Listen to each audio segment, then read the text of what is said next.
Christmas ആഘോഷിക്കുന്നതിലെ പ്രധാനപ്പെട്ട 10 പ്രതീകങ്ങൾ ഏതൊക്കെയാണെന്നറിയാമോ? ഈ 10 പ്രതീകങ്ങളുടെ അർത്ഥങ്ങളും ഉദ്ദേശം അറിയാമോ? ഇത് വെറുതെ ആഘോഷങ്ങൾ മാത്രമല്ല, അതിന് ആത്മീയ അർത്ഥമുണ്ട്, രഹസ്യമുണ്ട്, ഉദ്ദേശങ്ങളുണ്ട്. അതറിഞ്ഞിട്ട് വേണം ഉപയോഗിക്കാനായിട്ട്. ക്രിസ്മസിന്റെ നക്ഷത്രം, സ്റ്റാർ, ക്രിസ്മസ് കാർഡുകൾ, ക്രിസ്മസിന്റെ കൂട്, പുൽക്കൂട്, ക്രിസ്മസ് ട്രീ, ക്രിസ്മസ് ലൈറ്റുകൾ, എല്ലാത്തിനും പിന്നിൽ ആത്മീയ അർത്ഥമുണ്ട്, എല്ലാത്തിനും ചരിത്രമുണ്ട്. ഇതിനുവേണ്ടി പ്രാർത്ഥിച്ചപ്പോൾ, പഠിച്ചപ്പോൾ, റിസർച്ച് ചെയ്തപ്പോൾ പുതിയ ഒരുപാട് കാര്യങ്ങൾ മനസ്സിലാക്കാൻ പറ്റി. അതുകൊണ്ടാണ് ഈ വീഡിയോ ആയിട്ട് വന്നിരിക്കുന്നത്. അത് നിങ്ങളുമായിട്ട് പങ്കുവയ്ക്കാൻ ഒരുപാട് ആഗ്രഹിക്കുകയാണ്. പുതിയ ഒരുപാട് കാര്യങ്ങൾ മനസ്സിലാക്കാൻ പറ്റി. നിങ്ങൾക്കത് പുതിയ കാര്യങ്ങൾ ബോധ്യപ്പെടും ഈ വീഡിയോയിലൂടെ. ക്രിസ്മസിന്റെ ഏറ്റവും വലിയ പ്രതീകം ഉണ്ണീശോയാണ്. ഉണ്ണീശോയുടെ നൊവേനകളാണ് ലോകത്തെ ഏറ്റവും ഫലപ്രദവും അനുഗ്രഹപ്രദവുമായ നൊവേനകളായിട്ട് വരുന്നത്. അതെന്തുകൊണ്ടാണെന്നുള്ളതും എന്താണ് ഇതിന്റെ പ്രാധാന്യം എന്നുള്ളതും ഈ വീഡിയോയിൽ ഉണ്ണീശോയെ കുറിച്ച് ബോധ്യപ്പെടുത്തുമ്പോൾ നിങ്ങൾക്ക് മനസ്സിലാവും. അതിന്റെ അവസാന ഭാഗത്ത് ഉണ്ണീശോയുടെ നൊവേനകളെ കുറിച്ചും കൂടെ പറയുന്നുണ്ട്, എന്താണ് ഇതിന്റെ ശക്തിയുടെ രഹസ്യം എന്നൊക്കെ. അതുപോലെ ബെത്ലഹേം എന്ന ആ ഒരു വാക്ക്, ഈശോ ജനിച്ച സ്ഥലം ബെത്ലഹേം, ആ ബെത്ലഹേം എന്ന നഗരത്തിന്റെ വാക്കിന്റെ അർത്ഥത്തിൽ ഒരുപാട് അർത്ഥതലങ്ങൾ കിടപ്പുണ്ട്. ആ വാക്കിന്റെ അർത്ഥം അറിയുമ്പോൾ ക്രിസ്മസിന് കുറേയും കൂടെ അർത്ഥം വരും. അപ്പൊ ഈ ആഘോഷങ്ങളുടെ ഈ പ്രതീകങ്ങൾ ഓരോന്നിന്റെ അർത്ഥം അറിയാനും അത് എവിടെയാണ് എത്തി നിൽക്കുന്നതെന്ന് മനസ്സിലാക്കാനും അത് ക്രിസ്മസിലേക്ക് കൊണ്ടുവന്ന് ആഘോഷിക്കാനും അങ്ങനെ പ്രാർത്ഥനാപൂർവ്വം ഈ ക്രിസ്മസ് കൂടുതൽ അനുഗ്രഹം, നിലനിൽക്കുന്ന അനുഗ്രഹമായി മാറാനും കർത്താവ് അനുഗ്രഹിക്കട്ടെ. ആരെങ്കിലും ഈ വീഡിയോ കാണുന്നത് ഈ പ്രാവശ്യത്തെ ക്രിസ്മസ് കഴിഞ്ഞിട്ടൊക്കെ ആണെങ്കിൽ വിഷമിക്കേണ്ട, അടുത്ത ക്രിസ്മസിലേക്ക് ഇത് ഉപകാരപ്പെടും. മറ്റുള്ളവരോട് പറഞ്ഞു കൊടുക്കുക ഇങ്ങനെയൊക്കെ അർത്ഥങ്ങളുണ്ട്. ക്രിസ്മസിന്റെ കേക്കിന്റെ യഥാർത്ഥ അർത്ഥം ഇതാണ്. ക്രിസ്മസ് കേക്ക് വെറുതെ വെക്കുന്നതല്ല. അങ്ങനെ ഓരോ കാര്യങ്ങൾ അറിയാനായിട്ട് ഈ 10 പ്രതീകങ്ങളും ഏതൊക്കെയാണെന്നും അതിൻ്റെ അർത്ഥങ്ങൾ എന്തൊക്കെയാണെന്നും വ്യക്തമായി മനസ്സിലാക്കാൻ ഈ വീഡിയോ സഹായിക്കും. കർത്താവ് അനുഗ്രഹിക്കട്ടെ. മുഴുവൻ വീഡിയോ കാണുക. ഹല്ലേലൂയ, ഈശോ മിശിഹായ്ക്ക് സ്തുതിയായിരിക്കട്ടെ. ഒന്നാമത്തെ അർത്ഥത്തിലേക്ക് നമുക്ക് കടക്കാം. ഒന്നാമത്തെ അർത്ഥം എന്ന് പറയുന്നത് നക്ഷത്രമാണ്. ക്രിസ്മസിന് നക്ഷത്രം തൂക്കാത്ത സ്ഥലങ്ങളൊന്നുമില്ല. നക്ഷത്രം തൂക്കാത്ത വീടുകളോ സ്ഥാപനങ്ങളോ കുറവായിരിക്കും. ക്രൈസ്തവ വീടുകളിൽ എന്തായാലും നക്ഷത്രം തൂക്കുന്നതായിരിക്കും, അല്ലേ? അതുകൊണ്ട് ക്രിസ്മസിന്റെ ഏറ്റവും വലിയ ഒരു പ്രതീകം നക്ഷത്രം തന്നെയാണ്. ഈ നക്ഷത്രം എന്ന് പറയുന്നത് നമുക്ക് എല്ലാവർക്കും അറിയുന്നൊരു കാര്യമാണ്. നക്ഷത്രം എന്ന് പറയുന്നത് ഈശോയുടെ ജനന സമയത്ത് ഒരു നക്ഷത്രം ഉദിച്ചു. കിഴക്ക് നിന്ന് വന്ന ജ്ഞാനികൾ നക്ഷത്രം കണ്ടുകൊണ്ടാണ് ഈശോയുടെ കൃത്യമായ ബെത്ലഹേമിലെ പുൽക്കൂട്ടിലേക്ക് എത്തിച്ചേർന്നത്. അതുകൊണ്ട് അവരെ വഴി നയിച്ച നക്ഷത്രമാണ് ഗൈഡിങ് ലൈറ്റ്. അപ്പോൾ വഴി നയിക്കുന്നത് നക്ഷത്രം എന്ന് പറയുന്നത് സഭയുടെ പാരമ്പര്യത്തിലും വിശ്വാസം അനുസരിച്ച് ഈ ക്രിസ്മസ് നക്ഷത്രം എന്ന് പറയുന്നത് വഴി തെളിക്കുന്നത് എന്താണോ അതാണ്. വഴി തെളിക്കുന്നതും പ്രകാശം കാണിക്കുന്നതും ഈശോയാകുന്ന പ്രകാശത്തിലേക്ക്, ഈശോയാകുന്ന യഥാർത്ഥ നക്ഷത്രത്തിലേക്ക്. മനസ്സിലാക്കണം, ഈശോയാണ് യഥാർത്ഥ നക്ഷത്രം, ഈശോയാണ് യഥാർത്ഥ സ്റ്റാർ. ഈശോയാകുന്ന യഥാർത്ഥ സ്റ്റാറിലേക്ക്, നക്ഷത്രത്തിലേക്ക് നമ്മെ നയിക്കുന്ന പ്രതീകമാണ് മറ്റേ നക്ഷത്രം. അപ്പോൾ അതുകൊണ്ട് നമ്മുടെ വീട്ടിൽ നമ്മൾ എവിടെയെങ്കിലും ക്രിസ്മസ് നക്ഷത്രം കാണുമ്പോൾ, പള്ളികളിലും വീടുകളിലും കാണുമ്പോൾ മനസ്സിലാക്കുക, ഈ ലോകത്തിലെ ഏതെങ്കിലും ഒരു നക്ഷത്രം ഉണ്ടെങ്കിൽ അത് ഈശോ മാത്രമാണ്, യഥാർത്ഥ നക്ഷത്രം. ഇനി നമ്മൾ ഓരോരുത്തരും കുട്ടി നക്ഷത്രങ്ങളാ. മറ്റുള്ളവരെ ഈശോയാകുന്ന നക്ഷത്രത്തിലേക്ക് എത്തിക്കേണ്ട നക്ഷത്രങ്ങളാണ് നമ്മൾ ഓരോരുത്തരും. നമ്മുടെ ഭവനത്തിൽ സ്റ്റാർ ഇടുമ്പോൾ നമ്മുടെ ഭവനം ഈശോയ്ക്ക് പ്രതിഷ്ഠിക്കപ്പെട്ട നക്ഷത്രമായി തിളങ്ങണം. ആ ഭവനത്തിൽ ഈശോയുടെ നക്ഷത്രം തിളങ്ങണം, ഈശോ തിളങ്ങണം എന്നുള്ളതാണ് അതിനെ മനസ്സിലാക്കേണ്ടത്. പിന്നെ നക്ഷത്രം പ്രതീക്ഷയുടെ അടയാളമാണെന്ന് സഭാ പാരമ്പര്യങ്ങളിൽ പറയുന്നുണ്ട്. നക്ഷത്രം ഒരു പ്രതീക്ഷയാണ്. നക്ഷത്രം ഉദിച്ചു, അന്ധകാരത്തിൽ വെളിച്ചം വരുന്ന നക്ഷത്രം ഉദിക്കുന്നത് വലിയ അനുഗ്രഹമാണ്. ഇത് മനസ്സിലാക്കണം. പിന്നെ പഴയ നിയമത്തിൽ ഇതിനർത്ഥമുണ്ട്. പഴയ നിയമത്തിലെ സംഖ്യാപുസ്തകത്തിലേക്ക് പോയി കഴിഞ്ഞാൽ സംഖ്യാപുസ്തകത്തിലെ ബാലാമിന്റെ പ്രവചനത്തിലെ 24-ാം അധ്യായം 16-17 വാക്യം, ദൈവത്തിന്റെ വാക്കുകൾ ശ്രവിച്ചവൻ, അത്യുന്നതന്റെ അറിവിൽ പങ്കുചേർന്നവൻ, സർവശക്തനിൽ നിന്നും ദർശനം ശ്രദ്ധിച്ചവൻ, തുറന്ന കണ്ണുകളോടെ സമാധിയിൽ ലയിച്ചവൻ ഇതാ പ്രവചിക്കുന്നു. ഞാൻ അവനെ കാണുന്നു, എന്നാൽ ഇപ്പോഴല്ല. ഞാൻ അവനെ ദർശിക്കുന്നു, എന്നാൽ അടുത്തല്ല. യാക്കോബിൽ നിന്നൊരു നക്ഷത്രം ഉദിക്കും, ഇസ്രായേലിൽ നിന്നൊരു ചെങ്കോൽ ഉയരും. അത് മൊവാബിന്റെ നെറ്റിത്തടം തകർക്കും, ഷേത്തിന്റെ പുത്രന്മാരെ സംഹരിക്കുകയും ചെയ്യും. അപ്പൊ ഈ പ്രവചനങ്ങളെല്ലാം ഈശോയിലേക്കാണ് വിരൽ ചൂണ്ടുന്നത്. അപ്പൊ ഈശോയാകുന്ന നക്ഷത്രമാണ് അവസാനമായിട്ട് മനുഷ്യന്റെ, ജനത്തിന്റെ അടിമത്തത്തെ നീക്കം ചെയ്യുന്ന, ജനത്തിനെ ദ്രോഹിക്കുന്ന മറ്റ് പീഡകൾ, പിശാചിന്റെയും പാപത്തിന്റെയും പീഡകളിൽ നിന്നും നമ്മളെ സ്വതന്ത്രമാക്കുന്ന, സ്വാതന്ത്ര്യത്തിലേക്ക് നയിക്കുന്ന ഒരു നക്ഷത്രം. അത് ഈശോ തന്നെയാണ്. അതിനെക്കുറിച്ചുള്ള പ്രവചനം പഴയ നിയമത്തിലുടനീളം തെളിഞ്ഞും മറിഞ്ഞും കിടപ്പുണ്ട്. അതുകൊണ്ട് ഈ പഴയ നിയമ പ്രവചനം കൂടെ മനസ്സിലാക്കണം. സംഖ്യാപുസ്തകം 24-17. ഇനി അടുത്തതിലേക്ക് പോവാം. ക്രിസ്മസിന്റെ കൂടാണ്. ക്രിസ്മസ് കൂട് നമുക്ക് എല്ലാവർക്കും അറിയുന്ന കാര്യമാണ്. ഈശോ ജനിച്ചതിന്റെ പ്രതീകം. ഈശോ ജനിച്ച കാലിത്തൊഴുത്ത് അല്ലെങ്കിൽ ഒരു ഗുഹ പോലത്തെ ഒരു സ്ഥലമാണെന്നാണ് പറയുന്നത്. അവിടെയാണ് ഈശോ ജനിച്ചത് ശരിക്കും. അപ്പോൾ അവിടെ അതിനെ നമ്മൾ എന്ത് ചെയ്യും? നമ്മുടെ വീട്ടിൽ ക്രിസ്മസ് കൂട് വെക്കുന്നു. ആ കൂട് എന്തിൻ്റെ പ്രതീകമാണെന്നറിയാമോ? ഈശോയെ ആ കൂടിൽ വന്നിട്ട് ആളുകൾ ആരാധിച്ചു എന്ന് ബൈബിളിൽ പറയുന്നുണ്ട്. അപ്പോൾ ഈശോയുടെ രാജ്യത്വത്തിൻ്റെയും ദൈവത്വത്തിൻ്റെയും പ്രതീകമാണ് ഒന്ന് കൂടെന്ന് പറയുന്നത്. ഈശോ രാജാവാണ്. പക്ഷേ ഈ രാജാവിന് പ്രത്യേകതയുണ്ട്. ഈ രാജാവ് കൊട്ടാരത്തിലുള്ള രാജാവല്ല. ഹെറോദേസ് രാജാവ് കൊട്ടാരത്തിലായിരുന്നു, ഈശോയെ കൊല്ലാൻ നോക്കി. പക്ഷെ ഈ രാജാവിൻ്റെ പ്രത്യേകത, അവൻ പണക്കാരുടെയും പ്രൗഢിയുള്ളവരുടെയും വലിയവരുടെയും രാജാവല്ല, അതിലുപരി താഴക്കടയിലുള്ളവരുടെ ദരിദ്രരുടെ രാജാവ്. ലൂക്കാസ് സുവിശേഷത്തിൽ പറയുന്നുണ്ട്, ദരിദ്രരെ ഭാഗ്യവാന്മാരെന്ന് പറയുന്നുണ്ട്. ഈശോയുടെ വചനം മുഴുവൻ അങ്ങനെ. ഈശോ പറഞ്ഞ ദരിദ്രർക്ക് സുവിശേഷം അറിയിക്കാൻ എന്നെ അഭിഷേകം ചെയ്തു കർത്താവ് എന്ന് പറയണം. അപ്പോൾ ഈശോ ദരിദ്രരുടെ രാജാവാണ്.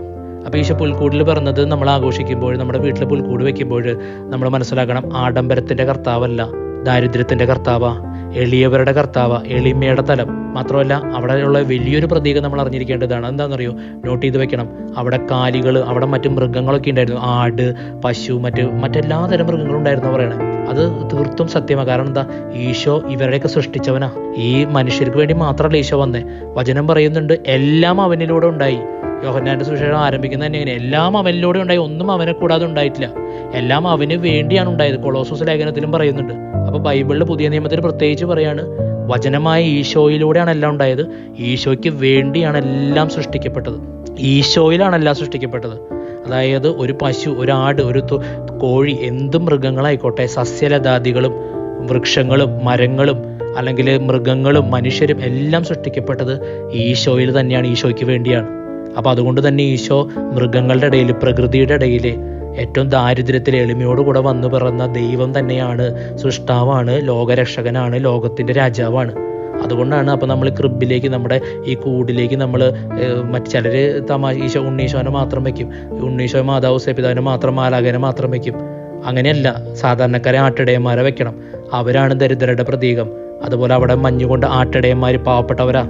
അതുപോലെ നിങ്ങൾ പശുവിനെ വെക്കണം. അവിടെ ആദ്യം കിട്ടിയ ഒട്ടകം, പശു, ഇതൊക്കെ വെക്കണം. എല്ലാ മൃഗങ്ങളും അവിടെ ഈശോയെ സന്ദർശിക്കുകയാണ്. ഒരുപക്ഷെ ഈശോ ജനിച്ച സമയത്ത് എല്ലാ മൃഗങ്ങളും സന്ദർശിച്ച് കാണണം. ആ കൂട്ടിൽ വന്നിട്ട് നോഹയുടെ പെട്ടകത്തിലെ മൃഗങ്ങൾ മുഴുവൻ കയറിയെങ്കിൽ ഒരുപക്ഷെ ഈശോ ജനിച്ച സ്ഥലത്ത് ആ ചുറ്റുവട്ടത്തുള്ള മൃഗങ്ങളൊക്കെ ഒരുപക്ഷെ വന്ന് കാണും. പുറത്ത് വന്നിട്ട് അവരുടെ സൃഷ്ടാവായ രാജാവിനെ ആരാധിച്ച് കാണും. നമ്മൾ മനസ്സിലാക്കണം. അങ്ങനെ വേണം നമ്മൾ ക്രിസ്മസ് കൂടെ ഒരുക്കാൻ. മനുഷ്യർക്ക് വേണ്ടി മാത്രമല്ല, പ്രപഞ്ചത്തിന് വേണ്ടി. പ്രപഞ്ചത്തിൻ്റെ രാജാവാണ്. പ്രപഞ്ചം മുഴുവൻ അവനെ ആരാധിക്കുന്ന സമയമാണ് ക്രിസ്മസ് സമയം. ഈ ബോധ്യത്തോടെ വേണം നമ്മൾ ക്രിസ്മസിന് കൂടെ ഒരുക്കാൻ. പ്രപഞ്ചത്തിൻ്റെ പ്രതീകമായിട്ട് പ്രപഞ്ച സൃഷ്ടാവിനെ വെച്ചുകൊണ്ട് നമ്മൾ ചെയ്യണം.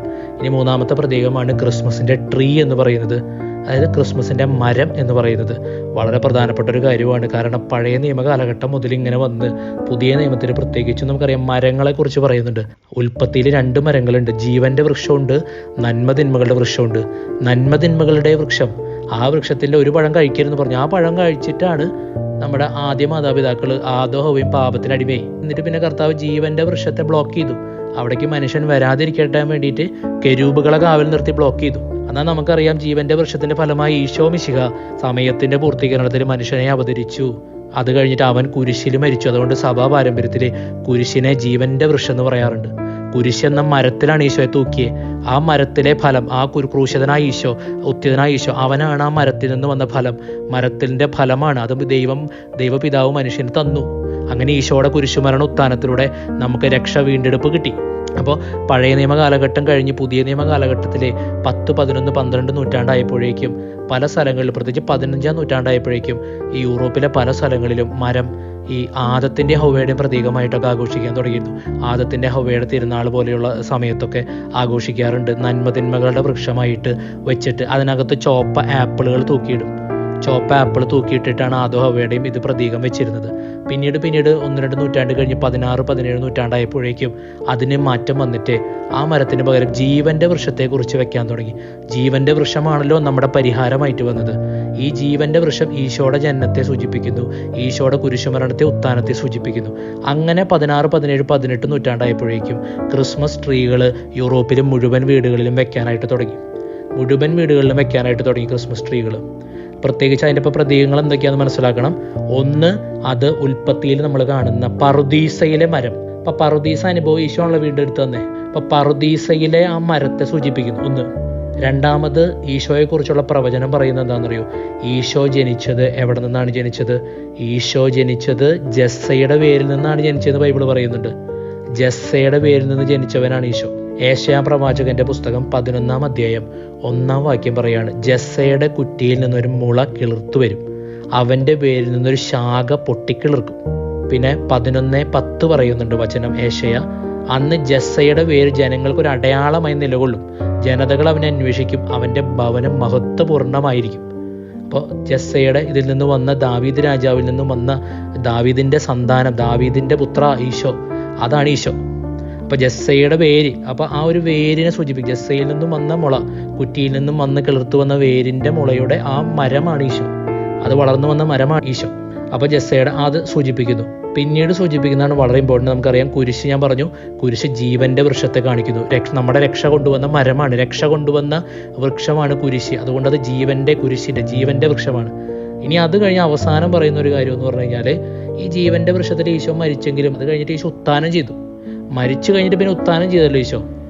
അപ്പം നമ്മുടെ ക്രിസ്മസ് ട്രീയുടെ പാരമ്പര്യം എങ്ങനെയാണെന്ന് അറിയാമോ? യൂറോപ്പിലൊക്കെ ക്രിസ്മസിന് പോയിട്ട് ഒരു ട്രീ മുറിക്കും, ഒരു മരം, ഒരു കാട്ടിലോ പറമ്പിലോ നിൽക്കുന്ന നല്ലൊരു മരം മുറിച്ചിട്ട് കൊണ്ടുവന്നിട്ട് നമ്മുടെ വീട്ടിലോ നമ്മുടെ ഇവിടെയോ ഏറ്റവും ഭവനത്തിൽ ഏറ്റവും നല്ല സ്ഥലത്ത്, അല്ലെങ്കിൽ പറമ്പിൽ ഏറ്റവും നല്ല സ്ഥലത്ത് കുഴിച്ചിടും. എല്ലാവരും കാണുന്ന സ്ഥലത്ത്, ഡെക്കറേറ്റ് ചെയ്യാൻ പറ്റുന്ന സ്ഥലത്ത് മധ്യത്തിലായിട്ട് കുഴിച്ചിട്ടിട്ട് വെക്കും. അപ്പം രണ്ടാമത് കൊണ്ടുവന്ന് കുഴിച്ചിടും. അതെന്തിനാണ് സൂചിപ്പിക്കുന്നതെന്ന് അറിയാമോ? ഒന്ന്, ജീവൻ്റെ വൃക്ഷമായ കുരിശിൻ്റെ ഇത്. അവിടെ നിന്ന് ഈശോ മരിച്ചെങ്കിൽ ഈശോ ഉത്ഥാനം ചെയ്തു. അത് വീണ്ടും ഭൂമിയിൽ നിന്ന് ഈശോ പൊന്തി വന്നു, പാതാളത്തിലേക്ക് പോയിട്ട് പൊന്തി വന്നു. അല്ല, ഈശോ വീണ്ടും ഉയർത്തെഴുന്നേറ്റു. അല്ലാണ്ട് ഈശോ മരണത്തിന് കീഴടങ്ങിയില്ല, പാതാളത്തിൽ കടന്നില്ലല്ലോ, ഈശോ ഉയർത്തെഴുന്നേറ്റില്ലേ. അപ്പോൾ അതുകൊണ്ട് നമ്മൾ എന്ത് ചെയ്യുന്നു? മരം മുറിക്കുന്നു, മരം മുറിച്ചിട്ട് വീണ്ടും നാട്ടുന്നു, വീണ്ടും അത് മണ്ണിൽ നാട്ടി വെക്കുന്നു. അങ്ങനെയാണ് ക്രിസ്മസ് ട്രീ ആക്കിയിട്ട് വെക്കുന്നത്. അപ്പോൾ അത് ഉത്യതനായ ഈശോയെ, വീണ്ടും ഉയർത്ത ഈശോയെ കാണിക്കുന്നു മരം വീണ്ടും നാട്ടി വെക്കുമ്പോൾ. അപ്പോൾ അതാണ് നമ്മൾ മനസ്സിലാക്കേണ്ട ഒരു പ്രധാനപ്പെട്ട കാര്യം. ഇനി യോഹന്നാൻ അപ്പസ്തോലൻ കണ്ട വെളിപാട് പുസ്തകത്തിൽ യോഹന്നാൻ അപ്പസ്തോലൻ ഒരു മരത്തെ കാണുന്നുണ്ട്. വെളിപാട് 22:2, നഗരവീഥിയുടെ മധ്യത്തിൽ നദിയുടെ ഇരുഭാഗങ്ങളിലും 12 തരം ഫലങ്ങൾ കായ്ക്കുന്ന ജീവന്റെ വൃക്ഷം നിലനിൽക്കുന്നു. അത് മാസം തോറും ഫലം തരുന്നു. ആ വൃക്ഷത്തിന്റെ ഇലകൾ ജനതകളുടെ രോഗശാന്തിക്ക് വേണ്ടിയുള്ളതാണ്. അപ്പം ഈ ജീവന്റെ വൃക്ഷം വെളിപാടിൽ ഈശോയുടെ ആ നിത്യതയിലുള്ള ഈശോയുടെ ആ പ്രതീകമാണ് ജീവന്റെ വൃക്ഷം. അത് നമ്മൾ ഈ ക്രിസ്മസ് ട്രീയിൽ കാണുകയാണ്. ക്രിസ്മസിൽ വെക്കുമ്പോൾ ജീവൻ്റെ വൃക്ഷം ഫലങ്ങൾ നിൽക്കുകയാണ്. ഫലങ്ങളും ഇലകളും ഒക്കെ നമുക്ക് ആവശ്യത്തിനുള്ളതാണ്, നമ്മളെ അനുഗ്രഹിക്കാനുള്ളതാണ്, നമുക്ക് സൗഖ്യത്തിനുള്ളതാണ്, വിടുതലിനുള്ളതാണ്. അതാണ് ഈശോയിൽ നിന്ന് വരുന്ന ഫലം. അപ്പോൾ അത് ക്രിസ്മസ് ട്രീ വയ്ക്കുമ്പോൾ അത് കാണിക്കുന്നു. പിന്നെ ഒരു കാര്യം മനസ്സിലായി, യൂറോപ്പിലൊക്കെ ഫിർ എന്ന മരവും അതുപോലെ പൈൻ മരവും, ഈ 2 മരങ്ങളാണ് കൂടുതലായിട്ട് ക്രിസ്മസ് ട്രീ ആയിട്ട് ഉപയോഗിക്കുന്നത്. കാരണം ഈ മരങ്ങൾ മഞ്ഞുകാലം, ശൈത്യകാലത്താണല്ലോ ഈ ഡിസംബർ മാസത്തിലെ ക്രിസ്മസ്. ആ സമയത്ത് ഇവ ഇല പൊഴിയാതെ ഇങ്ങനെ പിടിച്ചു നിൽക്കും. അപ്പം മഞ്ഞിനെ, അതിശൈത്യത്തെ, തിന്മയാകുന്ന അതിശൈത്യം, പിശാചിൻ്റെ അതിശൈത്യത്തെ താങ്ങി നിൽക്കുന്ന മരങ്ങളാണ് വെക്കണേ. അതിനെ മറികടക്കുന്ന ശക്തരായ മരങ്ങളായിരിക്കും ഇത്. അപ്പോൾ അത് ഈശോയുടെ പ്രതീകമാണ്. നമ്മൾ ഈശോയുടെ കൂടെ നിൽക്കുമ്പോൾ തിന്മയുടെ തണുപ്പിനെ നമ്മൾ അതിജീവിക്കാൻ പറ്റും, നമ്മൾ ഇല കൊഴിയാതെ നിൽക്കും. അപ്പോൾ ഇതൊക്കെയാണ് ക്രിസ്മസ് ട്രീയുടെ വലിയ പ്രതീകങ്ങൾ. നിങ്ങൾക്ക് ബോധ്യമായി എന്ന് വിചാരിക്കുന്നു. ഇനി ക്രിസ്മസിൻ്റെ ക്രിസ്മസ് കരോൾ എന്ന് പറയുന്നത് മാലാഖമാര് ഈശോയുടെ ജനനത്തെ ആഘോഷിക്കാനായിട്ട് ഇങ്ങനെ പാടി, ഗ്ലോറിയ പാടി, അത്യുന്നതങ്ങളിൽ ദൈവത്തിന് മഹത്വം, ഭൂമിയിൽ ദൈവകൃപ ലഭിച്ചവർക്ക് സമാധാനം. ഈ പാട്ട് മുതൽ വന്നതാണ് ഗ്ലോറിയ. ഇതിനാണ് ക്രിസ്മസ് കരോളിൻ്റെ ഉത്ഭവം. അതുപോലെ തന്നെ പഴയ നിയമത്തിൽ അറിയാം, പാട്ട് പാടുന്നത് ദാവീദ് രാജാവ് ഉടമ്പടി വാഗ്ദാന പേടകം കൊണ്ടുവന്നപ്പോൾ ആർത്തുല്ലസിച്ച് പാട്ടുപാടി. സങ്കീർത്തനങ്ങൾ നമുക്കറിയാം സഭയുടെ പാരമ്പര്യത്തിലുണ്ട്. നമ്മുടെ പഴയ നിയമത്തിലെ യഹൂദരുടെ പാരമ്പര്യത്തിലെ പ്രധാന പാട്ടുകളായിരുന്നു, സങ്കീർത്തന ഗീതങ്ങളായിരുന്നു. അപ്പോൾ പാട്ട് പാടുന്നവൻ ഇരട്ടി പ്രാർത്ഥിക്കുന്നു. വിശുദ്ധ അഗസ്തീനോസ് പറയുന്ന പോലെ നമുക്ക് മനസ്സിലാവും പാട്ട്. അപ്പോൾ ക്രിസ്മസിന് ഏറ്റവും മനോഹരമായ സന്തോഷത്തെ, ആഘോഷത്തെ കാണിക്കുന്നത് മാലാഖമാരുടെ സംഗീതമാണ്. പഴയ നിയമം മുതൽ ഇങ്ങോട്ടുള്ള സംഗീതത്തിൻ്റെ, ആനന്ദത്തിൻ്റെ, സന്തോഷത്തിൻ്റെ, പ്രത്യാശയുടെ, അഭിഷേകത്തിൻ്റെ, വാഗ്ദാനത്തിൻ്റെ. മാലാഖമാർ പറയുന്നത് എങ്ങനെയാണ്? ലൂക്ക 2:10. മാലാഖമാർ ഈശോ വന്ന നേരത്ത് പറയാണ്, 2:10 പറയാണ്, ഇതാ സകല ജനത്തിനും വേണ്ടിയുള്ള വലിയ സന്തോഷ സദ്വാർത്ത നിങ്ങളെ ഞാൻ അറിയിക്കുന്നത്, ലോകത്തിൻ്റെ രക്ഷകൻ ജനിച്ചു എന്നാണ് പറയുന്നത്. അപ്പോൾ ലോകത്തിന് മുഴുവനും രക്ഷകനാണെന്ന് നമ്മൾ പാടി, ആ പാട്ട് അറിഞ്ഞുകൊണ്ട് വേണം നമ്മൾ പാടാൻ. ക്രിസ്മസ് കാരോട് വെറുതെ നമ്മുടെ ക്രിസ്ത്യാനികളുടെ ആഘോഷമല്ല. ലോകരക്ഷകനെ എല്ലാവരുടെ ഇടയിൽ, അറിയാത്ത അക്രൈസ്തവരുടെ ഇടയിലേക്ക് പോലും പറഞ്ഞു കൊടുക്കുന്ന വലിയ ശുശ്രൂഷയാണ് കരോൾ പാട്ടെന്ന് പറയുന്നത്. ആ ബോധ്യത്തോടു കൂടെയാണ് കരോൾ നടത്താൻ. വെറുതെ പാട്ടുപാടി ആഘോഷിക്കുകയല്ല, അതൊരു ശുശ്രൂഷയാണ്. അതൊരു ബോധ്യത്തോടു കൂടെ നടത്തേണ്ട, ക്രിസ്തുവിനെ പാടി പുകഴ്ത്തലാണ്. ക്രിസ്തുവിൻ്റെ ജനനം ലോകത്തെ മുഴുവൻ പാടി അറിയിച്ച മാലാഖമാരുടെ പിൻഗാമികളാണ് കരോൾ നടത്തുന്നവർ. ഇനി നമുക്ക് പറയാനുള്ളത് ക്രിസ്മസ് മെഴുകുതിരികളും വെളിച്ചങ്ങളും. ഇന്നിപ്പം മെഴുകുതിരി ഒന്നുമില്ല. പണ്ട് കാലത്ത് മാലബൾബൊന്നുമില്ല, അന്ന് മെഴുകുതിരിയാണ് കത്തിച്ച് വെച്ചത്. അതാണ് മനോഹരമായിരുന്നത്. ഒരു വെള്ളം മെഴുകുതിരി, ഈശോയുടെ ശുദ്ധതയെ കാണിക്കുന്ന വെള്ളം മെഴുകുതിരി വീടുകളിൽ വെക്കും, പള്ളിയിലും വെക്കാറുണ്ടായിരുന്നു പണ്ട് കാലത്ത്. ഇപ്പം അത് മാറി, ക്യാൻഡിലുകൾ വെക്കുന്നില്ല, മെഴുകുതിരി വെക്കുന്നില്ല. അതിന് പകരം നമ്മൾ വെക്കുന്നത് മറ്റു വെളിച്ചങ്ങൾ, മാലബൾബ്, അതും ഇതൊക്കെയാണ് വെക്കുന്നത്. ഇതെന്തിൻ്റെ പ്രതീകമാണ്? വെളിച്ചത്തിൻ്റെ പ്രതീകമാണ്. യോഹന്നാൻ 8:12 വചനം നമുക്കറിയാം. യോഹന്നാൻ 8:12 പറയാണ്, ഞാൻ ലോകത്തിൻ്റെ പ്രകാശം. ഈശോ പറയാം, എന്നെ അനുഗമിക്കുന്നവൻ ഒരിക്കലും അന്ധകാരത്തിൽ നടക്കില്ല, അവന് ജീവന്റെ പ്രകാശം ഉണ്ടായിരിക്കും. പിന്നെ യോഹന്നാൻ 1:4 പറയാണ്, ഈശോ അവനിൽ ജീവൻ ഉണ്ടായിരുന്നു, ആ ജീവൻ മനുഷ്യരുടെ വെളിച്ചമായിരുന്നു, ആ വെളിച്ചം ഇരുളിൽ പ്രകാശിക്കുന്നു, അതിനെ കീഴടക്കാൻ ഇരുളിന് കഴിഞ്ഞില്ല. അപ്പൊ ഇരുളിന് കീഴടക്കാൻ പറ്റാത്ത പ്രകാശമാണ് ഈശോ. ഈശോയുടെ കൂടെ നിന്ന് കഴിഞ്ഞാൽ നമ്മൾ അങ്ങനെയായി. മത്തായിയുടെ സുവിശേഷം 5-ാം ഈശോ പറയുന്നുണ്ട്, നിങ്ങൾ ലോകത്തിന്റെ പ്രകാശമാണ്. അപ്പൊ ക്രിസ്മസിന് മെഴുകുതിരികൾ അല്ലെങ്കിൽ നമ്മൾ മാലബൾബ് ഇടുമ്പോൾ മനസ്സിലാക്കേണ്ടത് ഈശോ ലോകത്തിന്റെ പ്രകാശമാണ്. ആ പ്രകാശത്തെ കീഴടക്കാൻ ഒരു അന്ധകാരത്തിനും സാധിക്കില്ല. മാത്രമല്ല, നമ്മൾ ഈശോയുടെ കൂടെ നിൽക്കുമ്പോൾ നമ്മളും ലോകത്തിന്റെ പ്രകാശമാണെന്നാണ് നമ്മളെ ഈ മാലബൾബ് അല്ലെങ്കിൽ ലൈറ്റുകൾ, ക്രിസ്മസ് ലൈറ്റുകൾ ഓർമ്മപ്പെടുത്തുന്നത്. ഇനി സാന്റാക്ലോസിലേക്ക് പോകും. സാന്റാക്ലോസിനെ കുറിച്ച് നിങ്ങൾക്ക് ചിലപ്പോൾ കേട്ടിട്ടുണ്ടാവും. സെയിന്റ് നിക്കോളാസ്, വിശുദ്ധ നിക്കോളാസ് എന്ന് പറയുന്ന മൈറായിലെ ബിഷപ്പായിരുന്നു. മൈറായിലെ ബിഷപ്പായ നിക്കോളാസിന്റെ ജീവിതത്തിൽ നടത്തിയെടുത്ത ഒരു ഇതാണ്, ഒരു പാരമ്പര്യം അല്ലെങ്കിൽ ഒരു ചരിത്രത്തിൽ നിന്ന് കൊണ്ടുവന്ന ഒരു കഥാപാത്രമാണ് സാന്റാക്ലോസ്. സാന്റാക്ലോസ് ഒരു ഒറിജിനൽ കഥാപാത്രം അല്ല. അത് നിക്കോളാസ് എന്ന വിശുദ്ധന്റെ ഒരു പ്രത്യേക സ്വഭാവത്തെ ഇങ്ങനെ എടുത്തിരിക്കുക. സ്വഭാവം എന്താണെന്നറിയോ? മത്തായി സുവിശേഷം 6-4 വാക്യങ്ങളിൽ നിക്കോളാസ് പുണ്യവാന്റെ ഒരു സ്വഭാവം പറയുന്നുണ്ട്. അതെന്താണെന്നറിയാമോ? നിങ്ങൾ ആർക്കെങ്കിലും ദാനം കൊടുക്കുന്നുണ്ടെങ്കിൽ നമ്മൾ എന്ത് ചെയ്യുക? അത് വലത് കൈ കൊടുക്കുമ്പോൾ ഇടത് കൈ അറിയാതിരിക്കട്ടെ. രഹസ്യങ്ങൾ അറിയുന്ന പിതാവ് നിനക്ക് പ്രതിഫലം തരും. മത്തായി സുവിശേഷം 6-3-4 വാക്യങ്ങൾ. ഇത് നിക്കോളാസ് പുണ്യവാന്റെ ഒരു പ്രത്യേകതയായിരുന്നു. ഒരുപാട് ദരിദ്രർക്ക് സഹായിച്ചിരുന്നു. പ്രത്യേകിച്ച് ഒരു കഥയുണ്ട്. 3 ചെറുപ്പക്കാരികളെ, പെൺകുട്ടികൾ, ദരിദ്ര യുവതികൾ, അവരുടെ കല്യാണം നടക്കുന്നില്ല. അന്നത്തെ കാലത്ത് പാവപ്പെട്ടവരാണ്, കല്യാണം നടക്കുന്നില്ല. അവർക്ക് കല്യാണത്തിന് ഭയങ്കര സ്ത്രീധനം കൊടുക്കണം ഒരു സമയമായിരുന്നു. ഒത്തിരി സ്ത്രീധനം കൊടുക്കണം പാവപ്പെട്ടവർ കല്യാണം നടക്കണമെങ്കിൽ. അത് യൂറോപ്പിൽ ഉണ്ടായിരുന്ന വലിയൊരു പ്രശ്നമായിരുന്നു, പ്രതിസന്ധിയായിരുന്നു ആദ്യ നൂറ്റാണ്ടുകളിൽ. അങ്ങനെ ഇരിക്കുന്ന സമയത്ത് കല്യാണം നടക്കാതെ വന്നു കഴിഞ്ഞാൽ വലിയ അപമാനമാവും. മാത്രമല്ല, ദരിദ്രർ പലരും കല്യാണം നടക്കാതെ വന്നു കഴിഞ്ഞാൽ അവർക്ക് സ്വന്തമായി ജോലി ചെയ്യാൻ അന്നത്തെ കാലത്ത് സ്ത്രീകൾക്ക് മറ്റ് ജോലികൾ ചെയ്യാൻ പറ്റാത്ത സാഹചര്യമായിരുന്നു. അപ്പോൾ അവർക്ക് ശരീരം വിൽക്കേണ്ടി വരും, വേശ്യാവൃത്തി നടത്തേണ്ടി വരുന്നൊരു സാഹചര്യം പോലും ഉണ്ടായി. വേശ്യാവൃത്തി നടത്തേണ്ടി വരുമെന്ന് കണ്ടപ്പോൾ ഈ ബിഷപ്പ് ഇത് അറിഞ്ഞപ്പോൾ വിഷമത്തോടു കൂടെ അവരെ സഹായിക്കാൻ വേണ്ടിയിട്ട് രഹസ്യത്തിൽ വന്നിട്ട് അവരുടെ വീടിൻ്റെ ജനലിൽ കൂടെ എന്ത് ചെയ്തു? കുറച്ച് സ്വർണ്ണ നാണയങ്ങളുടെ പോലെ ഒരു പൊതി, പൈസയുടെ പൊതി ഇട്ട് കൊടുത്തു. 3 രാത്രികളിൽ ഇങ്ങനെ വന്ന് ഇട്ട് കൊടുത്തു എന്നാണ് പറയുന്നത്. അതുപോലെ അതായത് രഹസ്യമായിട്ട് ആരാ കൊടുത്തതെന്ന് ആർക്കും അറിയില്ല, രഹസ്യത്തിൽ വെച്ചിട്ട് പോയി. ഇതുപോലെ തന്നെ പലപ്പോഴും പല കുട്ടികൾക്കൊക്കെ അല്ലെങ്കിൽ പല പാവപ്പെട്ടവരുടെ വീട്ടിൽ പോയിട്ട് ഈ ബിഷപ്പ്, ഈ പിതാവ് ഇങ്ങനെ ഈ സമ്മാനങ്ങളോ പൈസയൊക്കെ വെക്കാറുണ്ടെന്ന് പറയപ്പെടുന്നു. അപ്പം ആ ഒരു സ്വഭാവത്തെ എടുത്തിട്ട് സാന്റാക്ലോസിലേക്ക് മാറ്റി. മാത്രമല്ല, ആ ബിഷപ്പുമാർ അന്ന് ഇട്ടിരുന്ന വസ്ത്രമാണ് ഒരു ചോപ്പ. നമ്മൾ സാന്റാക്ലോസിൽ കാണുന്ന വസ്ത്രമുള്ള ഒരു ചോപ്പ വസ്ത്രം, ഒരു മഞ്ഞ വസ്ത്രം പോലത്തെ വസ്ത്രമൊക്കെ ഇട്ടിട്ട് വരുന്നത്. അത് ബിഷപ്പുമാരുടെ ഒരു പ്രത്യേക വസ്ത്രമാണ്. ആ ഒരു വസ്ത്രത്തിൽ നിന്നാണ് സാന്റാക്ലോസിന്റെ രൂപം ഉണ്ടാക്കിയിട്ടുള്ളത്.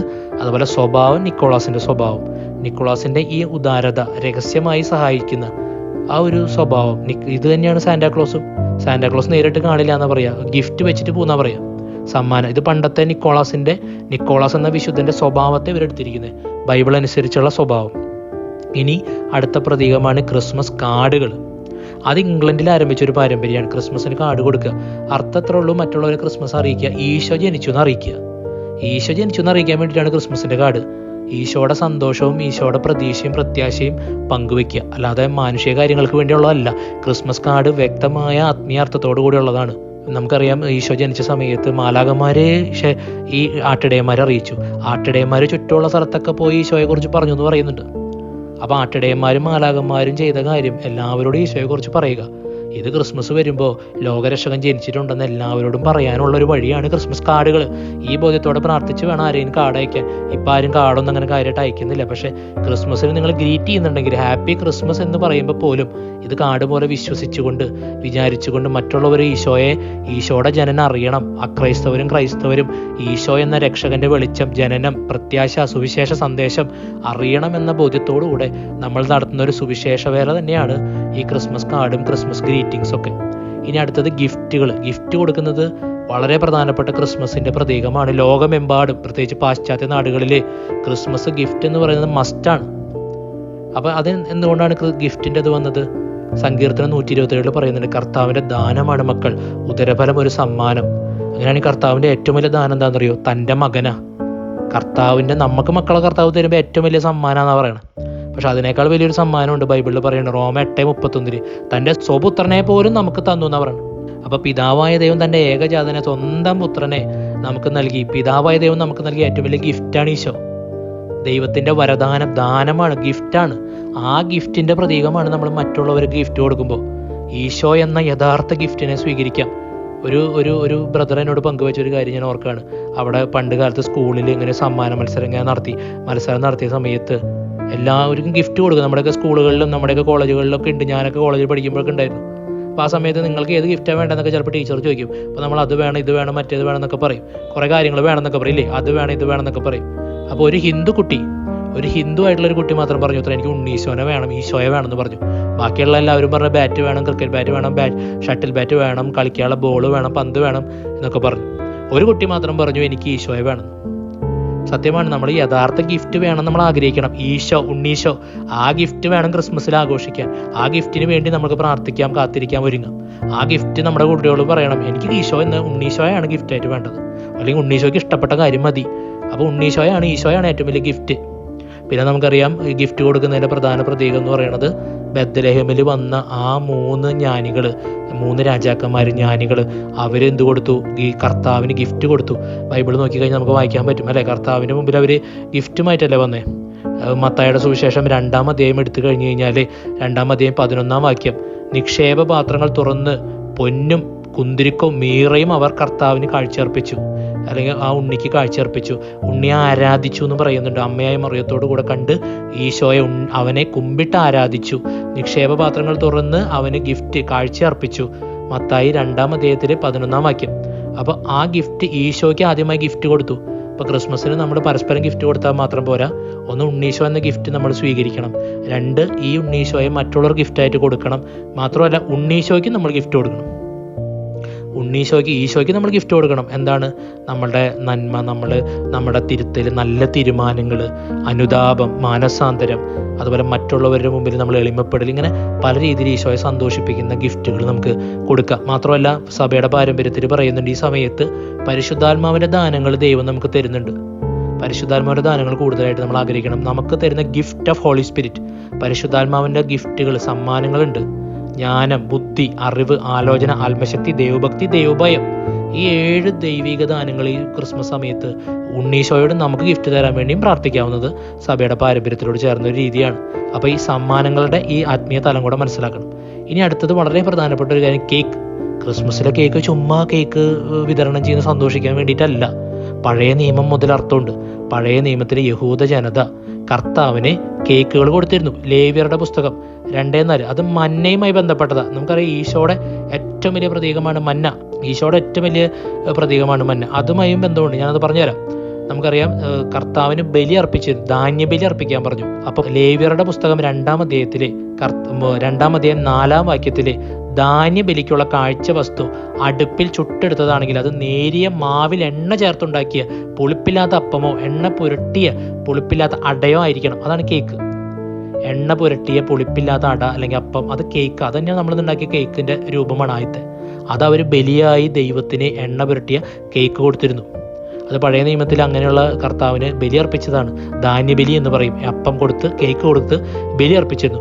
പുറപ്പാട് പുസ്തകം 16:31 വരികയാണെങ്കിൽ ഇസ്രായേൽക്കാർ അന്ന് മന്ന എന്ന് പേര് നൽകി. മന്ന കർത്താവ് നൽകിയല്ലോ, നമുക്കറിയാം പഴയ നിയമത്തിൽ. അത് കൊത്താമ്പലരി പോലെയായിരുന്നു, വെളുത്തതും തേൻ ചേർത്ത അപ്പത്തിന്റെ രുചി. അതാണ് കേക്ക്, തേൻ ചേർത്ത കേക്ക്. അത് പഴയ നിയമം തൊട്ടേയുള്ള യൂറോപ്പിന്റെ ഒക്കെ പാരമ്പര്യത്തിലൊക്കെ ഉള്ളതാണ്, യഹൂദ പാരമ്പര്യത്തിലുള്ളതാണ് തേൻ കേക്ക്.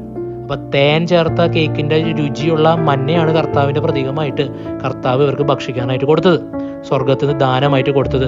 അത് ഈശോയുടെ പ്രതീകമാണെന്ന് നമുക്ക് യോഹന്നാന്റെ 6-ാം അധ്യായം വായിച്ചാൽ വ്യക്തമായിട്ട് മനസ്സിലാവും. ഇനി അടുത്ത ഒരു പ്രതീകം എന്ന് പറയുന്നത് സംഖ്യാപുസ്തകം 11-ാം അധ്യായം 7 മുതലുള്ള വാക്യങ്ങൾ. മന്നായ്ക്ക് കൊത്തമ്പലിയുടെ ആകൃതിയും ഗുൽഗുലുവിന്റെ നിറവുമായിരുന്നു. ജനം ചുറ്റും നടന്ന് അത് ശേഖരിച്ച് തിരികലിലോ ഉരുളിലോ ഇട്ട് പൊടിച്ച് കലത്തിൽ വേവിച്ച് അപ്പം ഉണ്ടാക്കി പോന്നു. എണ്ണ ചേർത്ത് ചുട്ടെടുത്ത അപ്പത്തിന്റെ പോലെയായിരുന്നു അതിന്റെ രുചി.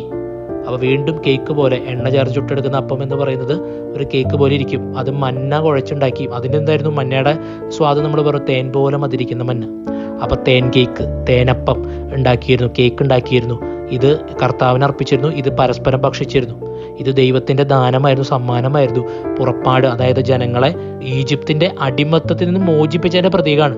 അങ്ങനെയാണെങ്കിൽ ലോകരക്ഷകൻ വന്ന പാപത്തിൽ നിന്ന് മോചിപ്പിക്കാനായി ലോകരക്ഷകൻ വരുന്ന ആ മനുഷ്യാവതാരത്തെ ആഘോഷിക്കുമ്പോഴും നമ്മൾ ഈ മധുരമുള്ള കേക്ക് ഭക്ഷിക്കുന്നു. ഈശോ പറഞ്ഞു, എന്നെ ഭക്ഷിക്കുക എന്ന് പറഞ്ഞു. എൻ്റെ ശരീരം യഥാർത്ഥ ഭക്ഷണമാണ്. അത് നമുക്ക് പരിശുദ്ധ കുർബാനയാണ്. പക്ഷെ അതിൻ്റെ പ്രതീകമായിട്ട് തേൻ ചേർത്ത പഴയ നിയമം മുതൽ ഇങ്ങോട്ട് അപ്പം കഴിക്കുന്നു, കേക്ക് ഭക്ഷിക്കുന്നു. പിന്നെ നമുക്കറിയാം എസെക്കിയേൽ പ്രവാചകൻ 3-ാം അധ്യായത്തിലേക്ക് പോയി കഴിഞ്ഞാൽ ഈശോയുടെ പ്രതീകം ചുരുള് വചനമാണ്. ഈശോ, വചനത്തിൻ്റെ പൂർത്തീകരണം ഈശോയാണ്, വെളിപാടിൻ്റെ പൂർത്തീകരണം ഈശോ. പക്ഷെ പഴയ നിയമത്തിൽ പല സ്ഥലത്തും, അതുപോലെ വെളിപാട് പുസ്തകം 10-ാം അധ്യായത്തിൽ പറയുന്നുണ്ട്. അതോടൊപ്പം പഴയ നിയമത്തിൽ എസെക്കിയേൽ പ്രവാചകന്റെ പുസ്തകം 3-ാം അധ്യായം 1 മുതൽ 3 വരെയുള്ള വാക്യങ്ങളിൽ ഇങ്ങനെ പറയുന്നുണ്ട്. അവൻ എന്നോട് പറഞ്ഞു, മനുഷ്യപുത്ര, നീ കാണുന്ന ഈ ചുരുൾ ഭക്ഷിക്കുക, എന്നിട്ട് പോയി ഇസ്രായേൽ ഭവനത്തോട് സംസാരിക്കുക. ഞാൻ വായി തുറന്നു, അവൻ ആ ചുരുൾ എനിക്ക് ഭക്ഷിക്കാൻ തന്നു. അവൻ പറഞ്ഞു, മനുഷ്യപുത്ര, ഞാൻ തരുന്ന ഈ ചുരുൾ ഭക്ഷിച്ച് നീ വയറ് നിറയ്ക്കുക. ഞാനത് ഭക്ഷിച്ചു, എൻ്റെ വായിൽ അത് തേൻ പോലെ മധുരിച്ചു. അപ്പൊ കർത്താവിന്റെ വെളിപാട് വചനത്തിന്റെ ചുരുൾ കൊടുത്തപ്പോൾ തേൻ പോലെ നാവിൽ രുചിച്ചു, തേൻ പോലെ തോന്നിച്ചു, മധുരിച്ചു. അപ്പൊ ഇത് കർത്താവാണ്. ഈ വചനത്തിന്റെ വെളിപാടിന്റെ പൂർത്തീകരണം ഈശോ മിശിഹായാണ്. അത് നാവിൽ തേൻ പോലെ രുചിക്കുന്ന ഈശോയാകുന്ന. അപ്പൊ അതിന്റെ പ്രതീകമായിട്ട് നല്ല മധുരമുള്ള കേക്കുകൾ ഉണ്ടാക്കിയിരുന്നു. പഴയ നിയമത്തിലും പുതിയ നിയമത്തിലും നമ്മളത് മനസ്സിലാക്കി. അതുകൊണ്ട് കേക്ക് ഉണ്ടാക്കുന്ന വെറുതെ ഒരു തമാശയല്ല, അതിന് വ്യക്തമായ ഈ ആത്മീയ അർത്ഥങ്ങളുണ്ടെന്നും കൂടെ തിരിച്ചറിയണമല്ലോ. ഇനി ബെത്ലഹേം എന്ന നഗരത്തിൻ്റെ പേരിൻ്റെ അർത്ഥത്തെക്കുറിച്ച് പറയാം. ബെത്ലഹേം എന്ന വാക്കിൻ്റെ അർത്ഥം അത് അറബി ഭാഷയിൽ പ്രധാനമായിട്ടും മാംസത്തിൻ്റെ ഭവനം എന്നും, അത് ഹെബ്രായ ഭാഷയിലേക്ക് വരുമ്പോൾ അപ്പത്തിൻ്റെ ഭവനം എന്നുമാണ് അറിയുന്നത്. മാംസത്തിൻ്റെ ഭവനം അല്ലെങ്കിൽ അപ്പത്തിൻ്റെ ഭവനം. നമുക്കറിയാം ഈശോ പറഞ്ഞു, ഞാൻ ലോകത്തിൻ്റെ അപ്പം, അല്ലെങ്കിൽ ഞാൻ ലോകത്തിന് ജീവൻ നൽകുന്ന ദൈവത്തിൽ നിന്ന് കടന്നു വന്ന അപ്പമാണ്, ജീവൻ്റെ അപ്പമാണെന്നാണ് പറഞ്ഞത്. അപ്പം ഈശോയാകുന്ന ജീവൻ്റെ അപ്പം, ആ ഈശോ ജനിച്ച സ്ഥലം, അപ്പം ജനിച്ച സ്ഥലം, അപ്പം ചുട്ടെടുത്ത സ്ഥലമാണ് ഇത് ബെത്ലഹേം. അല്ല, അപ്പത്തിൻ്റെ ഭവനമാണ്. അതായത് ഈശോയുടെ ആദ്യ ഭവനം. ഈശോ ബെത്ലഹേമിൽ ആദ്യകാലം ജീവിച്ചു എന്നുള്ളതും ബൈബിൾ പഠിച്ചറിയാം. ഹെറോദോസ് രാജാവ് കൊല്ലാനായിട്ട് വരുന്ന സമയത്ത് ബെത്ലഹേം ചുറ്റുവട്ടത്തായിരുന്നു ഈശോ ജീവിച്ചിരുന്നത്. യൂദായുടെ ചുറ്റുവട്ടത്തുള്ള ബെത്ലഹേത്തോട് ചേർന്നാണ് ഈശോ ജീവിച്ചത്. എന്നിട്ട് പിന്നീട് കൊല്ലാനായിട്ട് വരുന്നു. നമ്മുടെ ഹെറോദോസ് രാജാവ് കൊല്ലാൻ വന്നപ്പോഴാണ് ഈശോ യൂദാ പ്രദേശത്തുള്ള എല്ലാ കുട്ടികളെയും കൊല്ലാനായിട്ട് വന്നപ്പോഴാണ് ഔസേ പിതാവും മാതാവും ഈശോയും കൊണ്ട് ഈജിപ്തിലേക്ക് പോകുന്നത്. അപ്പോൾ ഈശോ ജനിച്ച നാൾ മുതൽ കുറേ നാളുകൾ 1-2 വയസ്സ് വരെ, 1 വയസ്സ് വരെ, 1.5 വയസ്സ് വരെയൊക്കെ ബെത്ലഹേം ചുറ്റുവട്ടത്താണ് ജീവിച്ചത്. അപ്പോൾ ഈശോയുടെ ആദ്യ ഭവനം ബെത്ലഹേമായിരുന്നു. ഉണ്ണീശോ ജനിക്കുന്ന അപ്പത്തിൻ്റെ ഭവനം, ഈശോയാണ് അപ്പം. അപ്പോൾ ആ അപ്പം ജനിച്ചത്, അതിൻ്റെ ആഘോഷമാണ് ക്രിസ്മസ്. അപ്പം ജനിച്ച ആഘോഷമാണ്. ബെത്ലഹേം എന്ന നഗരത്തിൻ്റെ അർത്ഥം അതാണ്. നമുക്കറിയാം ഇതെല്ലാം വിരൽ ചൂണ്ടുന്നത് എവിടേക്കാണ്? പരിശുദ്ധ കുർബാനയിലേക്കാണ്. പരിശുദ്ധ കുർബാനയിലേക്കാണ് ഇതെല്ലാം വിരൽ ചൂണ്ടുന്നത്. പരിശുദ്ധ കുർബാനയാണ് ജീവന്റെ അപ്പം. ഈശോ പറഞ്ഞു, ഞാൻ ജീവന്റെ അപ്പമാണ്, എൻ്റെ ശരീരം യഥാർത്ഥ ഭക്ഷണമാണ്, എന്നെ ഭക്ഷിച്ചാൽ ജീവനുണ്ട്, നിത്യജീവനുണ്ട്, ഇല്ലെങ്കിൽ ജീവൻ ഉണ്ടാവുകയില്ല. യോഹന്നാന്റെ സുവിശേഷം 6-ാം അധ്യായത്തിലെ 52 മുതൽ 57 വരെയുള്ള വാക്യങ്ങൾ വായിക്കുക. ഞാൻ ജീവന്റെ അപ്പമാണെന്ന് പറഞ്ഞിട്ട് ഈശോ പറയാണ്, എന്നെ ഭക്ഷിച്ചാലേ ജീവനുണ്ടാവൂ, എൻ്റെ രക്തം കുടിച്ചാലേ ജീവനുണ്ടാവൂ, ഇല്ലെങ്കിൽ ജീവൻ ഉണ്ടാവുകയില്ല. കാരണം എന്താ? ഈശോയാണ് ജീവന്റെ അപ്പം. അപ്പത്തിന്റെ ഭവനമായി ബെത്ലഹേമിൽ ജനിച്ച ജീവന്റെ അപ്പം, അത് പരിശുദ്ധ കുർബാനയാണ്. അതുകൊണ്ട് എല്ലാവരും, ലോകം മുഴുവൻ എല്ലാവരും സഭയിലേക്ക് വന്ന് പരിശുദ്ധ കുർബാനയിൽ വന്ന് യഥാർത്ഥ ജീവന്റെ അപ്പത്തെ ഭക്ഷിക്കാനും പാനം ചെയ്യാനും ഇടയാവട്ടെ എന്ന് പ്രാർത്ഥിക്കുന്നു. ബെത്ലഹേം എന്ന നഗരത്തിന്റെ അർത്ഥം അതിലേക്ക് നമ്മളെ നയിക്കട്ടെ എന്ന് പ്രാർത്ഥിക്കുന്നു. അപ്പോൾ പരിശുദ്ധ കുർബാനയാണ് എല്ലാത്തിൻ്റെ, എല്ലാ ഈ ആഘോഷവും പ്രതീകം നമ്മൾ പറഞ്ഞതെല്ലാം നമുക്ക് യഥാർത്ഥത്തിൽ സ്വീകരിക്കാൻ പറ്റുന്നത് പരിശുദ്ധ കുർബാന അർപ്പണത്തിലും കുർബാന സ്വീകരണത്തിലുമാണ്. അതെല്ലാവർക്കും സാധിക്കട്ടെ എന്ന് പ്രാർത്ഥിക്കുകയാണ്. ഇനി അവസാനത്തെ പ്രതീകം ഉണ്ണീശോ. ഉണ്ണീശോ ആണ് പ്രധാനപ്പെട്ട പ്രതീകം. എല്ലാം ഉണ്ണീശോ ഇല്ലെങ്കിൽ ഒന്നുമില്ല. ഈ പറഞ്ഞ ബാക്കി എല്ലാ കാര്യങ്ങളും ഈശോയെ മാറ്റി നിർത്തിയാൽ തീർന്നു. അപ്പോൾ ഉണ്ണീശോ എന്ന് പറയുന്നതിൻ്റെ പ്രത്യേകത എന്താ? ഉണ്ണീശോയുള്ള ഭക്തി ലോകമെമ്പാടും ഉള്ളതാ. ഏറ്റവും ശക്തമായ നൊവേനകൾ ലോകത്തുള്ള ഉണ്ണീശോയുടെ പേരില. ഏറ്റവും കാര്യസാധന നൊവേന കത്തോലിക്ക സഭയിലുണ്ടെങ്കിൽ അത് ഉണ്ണീശോടെയാണ്. അതിനപ്പുറത്തേക്ക് ഒരു നൊവേനയില്ല. അതിന് കാരണം എന്താണ്? ഉണ്ണീശോ നിഷ്കളങ്കതയുടെ, എളിമയുടെ, ശുദ്ധതയുടെ, സ്നേഹത്തിൻ്റെ പ്രതീകമാണ്. മാത്രമല്ല ഈശോയുടെ മനുഷ്യത്വത്തെ കാണിക്കുന്നതാ. ഉണ്ണീശോ എന്ന് പറയുന്നത്, ഭൂജാതന ഉണ്ണീശോ ദൈവമാണ്, സൃഷ്ടാവാണെങ്കിലും അവൻ മനുഷ്യനായി തീർന്നു. അതാണ് മനുഷ്യാവതാരം എന്ന വാക്കിൻ്റെ അർത്ഥം. അപ്പം ദൈവം മനുഷ്യനായ ആ ഒരു അവസ്ഥയാണ് ഉണ്ണീശോ എന്ന് പറയുമ്പോൾ നമ്മൾ ആദ്യം മനസ്സിലാക്കേണ്ടത്. ദൈവത്തിൻ്റെ എളിമ, അത് മനുഷ്യനായി തീർന്നു. മനുഷ്യനായി തീർന്നത് കൊണ്ട് തന്നെ ഹെബ്രായ ലേഖനത്തിൽ പറയുന്ന പോലെ നമ്മുടെ എല്ലാ വേദനകളും, കുറവുകളും, പീഡകളും, പരീക്ഷണങ്ങളും അവനറിയാം. അവൻ നേരിട്ടതാ. പാപമൊഴികെ എല്ലാ പരീക്ഷണങ്ങളും കിട്ടിയതാ. എന്ന് പറയുന്നത്. അതുകൊണ്ട് നമ്മളുടെ എല്ലാ വേദനകളും, നമ്മുടെ കടബാധ്യതകൾ, നമ്മുടെ ദുഃഖങ്ങൾ, നമ്മുടെ സങ്കടങ്ങൾ, കുടുംബ തകർച്ചകൾ, ദാമ്പത്യ തകർച്ചകൾ, നമ്മുടെ എല്ലാ തരത്തിലുള്ള മുറിവുകൾ, രോഗപീഠകൾ, എല്ലാ വിഷമങ്ങളും ഈശോയ്ക്ക് അറിയാം. ഈശോ മനുഷ്യനായി തീർന്നു. അതുകൊണ്ടാണ് ഉണ്ണീശോയുടെ നൊവേന എത്ര ശക്തമായിരിക്കുന്നത്. ഉണ്ണീശോയുടെ നൊവേനയിലേക്ക് പോകുമ്പോൾ അവൻ്റെ മനുഷ്യത്വത്തെയാണ് പ്രതിനിധീകരിക്കുന്നത്. അതുകൊണ്ട് അത് വളരെ ശക്തമാണ്. അവന് നമ്മുടെ വിഷമങ്ങൾ അറിയാം, ദൈവത്തിന് നമ്മുടെ വിഷമം അറിയാം. ദൈവം മനുഷ്യനായി തീർന്നതാണ് ഉണ്ണീശോ. അപ്പം അതുകൊണ്ട് നമുക്ക് ആ മനുഷ്യനായി തീർന്ന ദൈവം തന്നെയായ ഉണ്ണീശോയുടെ അടുത്ത് പോയിട്ട് നമ്മുടെ വിഷമങ്ങൾ കാഴ്ചവെക്കാം. ക്രിസ്മസ് സമയത്ത് പ്രത്യേകിച്ചും നമുക്ക് വേണമെങ്കിൽ ഈ ദിവസം തൊട്ട്, ഈ വീഡിയോ കാണുന്ന സമയം തൊട്ട്, എപ്പോഴാണ് നിങ്ങൾ കാണുന്നത്, ഒരു ഉണ്ണീശോയുടെ നൊവേനയും കൂടെ പ്രാർത്ഥിച്ച് നിങ്ങളുടെ നിയോഗങ്ങൾ സമർപ്പിച്ച് പ്രാർത്ഥിക്കും കൂടെ ചെയ്യുക. ഉണ്ണീശോ ഈ കാര്യങ്ങളെല്ലാം അറിഞ്ഞ് പ്രാർത്ഥിച്ചിട്ട് സമർപ്പിക്കുക. ഒരു ഉണ്ണീശോയുടെ നൊവേന വേണമെങ്കിൽ നടത്തുകയും കൂടെ ചെയ്യാം നിങ്ങളുടെ കാര്യത്തിന് വേണ്ടിയിട്ട്. ഉണ്ണീശോയുടെ അർത്ഥം മനസ്സിലാക്കുക. ഉണ്ണീശോ മനുഷ്യനായി തീർന്ന ദൈവമാണ്. നമ്മുടെ എല്ലാ കുഴപ്പങ്ങളും വേദനകളും അറിയുന്ന ദൈവം. ആ ദൈവത്തിൻ്റെ അടുത്ത് നമ്മുടെ നിയോഗങ്ങൾ സമർപ്പിച്ചോ. ആ ദൈവത്തിൻ്റെ അടുത്ത് നമ്മുടെ പരാതികളും വിഷമങ്ങളും പങ്കുവെക്കുക. അവൻ സൗഖ്യം നൽകും, വിടുതൽ നൽകും, അവൻ പരിഹാരം നൽകും. ഇല്ലെങ്കിൽ അവന് സഹിക്കാനുള്ള ശക്തി, കൃപ തരും. കർത്താവ് അനുഗ്രഹിക്കട്ടെ. ഇതാണ് പറയാനുള്ളത്. ക്രിസ്മസ് സന്തോഷകരമാവട്ടെ. Happy Christmas. ക്രിസ്മസ് കഴിഞ്ഞ് വീഡിയോ കാണുന്നവരായിട്ട് വിഷമിക്കേണ്ട എല്ലാ അർത്ഥങ്ങളും മനസ്സിലായെന്ന് വിചാരിക്കുന്നു. കർത്താവ് നിങ്ങളെ അനുഗ്രഹിക്കട്ടെ. ഹല്ലേലൂയ.